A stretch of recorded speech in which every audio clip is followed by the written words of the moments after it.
For today's video mga lods, dito ngayon mag-share na naman tayo ng simpleng table skirting na design mga idol. Dito is gagawa tayo ng 2 colors combination ng white and red flower design mga idol. Full video guide, umpisa na natin. Tara! Una lang natin gagawin mga lods dito is lalagyan natin ng marker yung kung saan tayo maglalagay ng triple pleats. Dito is naglagay tayo ng 5 pin na kung saan maglalagay tayo ng triple pleats yan. Papapansin nyo mga idol, yung cloth natin dito is doble. Isang white, isang red. Tapos kada fold po at least nasa 4 inches yung bawat fold mga idol. Or pwede rin pong 5 inches. Yan, doble to mga idol ha. White and red. Tapos dito is pipin ko lang siya sa pagitan. Tapos ito yung marker natin na pangalawa dito is gagawa ulit tayo ng triple pleats. Dire-diretso lang tayo hanggang sa dulo. Depende po sa inyo kung gaano kahaba yung table nyo or kung gaano karaming set ang gagawin nyo. Dito is gagawa lang po tayo ng 5 set hanggang sa dulo. Ang table ko nga po pala dito is 2 meters. Ang cloth na nagamit natin dito is at least meron kayong 6 yards to 7 yards mga idol sa 2 meters na table. At sa mga nagtatanong, ang ginagamit ko pong cloth is Alpha Gina o kaya Gina Silk mga idol. Yan. After natin magawa, dito is po-fold lang natin yung triple pleats. Lalagyan lang natin siya ng pin. Tapos hatakin lang natin or ipo-fold lang natin pabaliktad para lumabas yung kulay na white. Tapos yan mga lods, dito is kukunin natin yung cloth. Doble to, pagsasabayin na natin, po-fold lang natin siya ng maliliit. After nyan, ipipin natin siya. Tusukin nyo lang siya pataas. Pag lumabas na yung pin sa taas, iikot nyo siya pa ilalim para malak.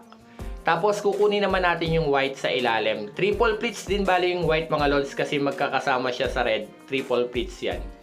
Ipipin lang natin siya pag na-fold nyo ng konti, pin nyo siya ng ganito. Tapos yung red naman, ipapagitna nyo siya. Iipitin nyo siya ng red.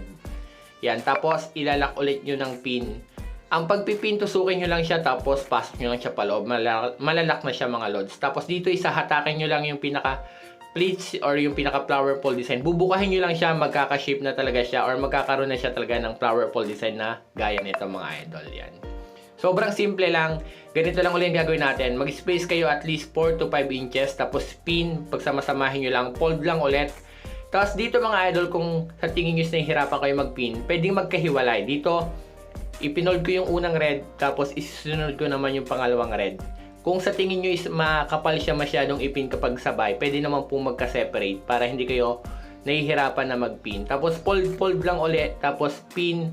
After nyo ma-pin, iipitin nyo lang ulit siya sa red. Tapos lalagyan nyo lang siya ng lock sa ilalim para hindi siya mahuhugot. Tapos gagawin nyo lang din po yung ginawa nyo dun sa nauna. Hahatak-hatakin nyo lang siya at bilugin nyo lang po yung pinaka-white. Magiging flower pole design na siya. Dire-diretso lang natin siyang gagawin hanggang matapos tayo hanggang kabilang dulo mga lods.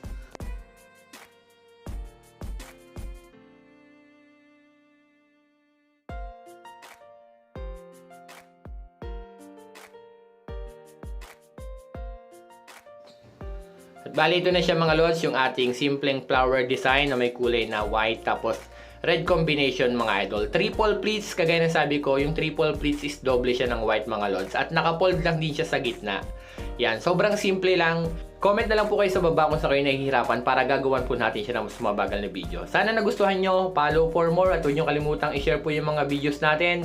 Hanggang dito na nga lang po mga lods yan. Maraming pong salamat.